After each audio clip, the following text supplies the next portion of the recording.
Deep in the jungles of southern Thailand, these men patrol one of Asia's busiest smuggling routes.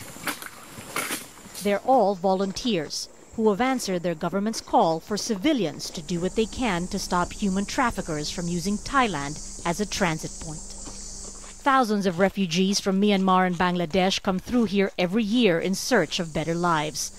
And these men hope that taking matters into their own hands will prevent a rise in crime and lawlessness because of the presence of illegal migrants and the armed gangs that smuggle them through.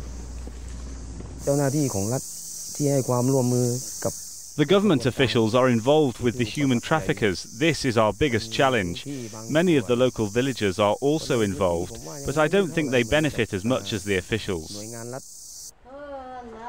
Not far from the jungle, refugees rescued from armed smugglers try to enjoy a semblance of freedom. Fatima paid traffickers to help her and her daughters flee a minority camp for Rohingya Muslims in Myanmar. They spent a month on a boat and then were to be smuggled through Thailand across to Malaysia. The volunteer militia rescued her as traffickers tried to lead her group through the dense jungle.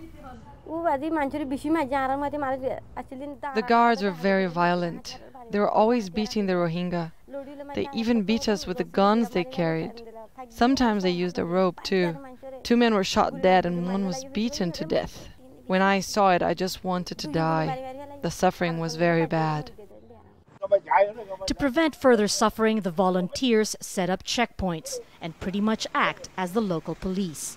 They have the support of the community, who give them food, petrol, and money for their needs.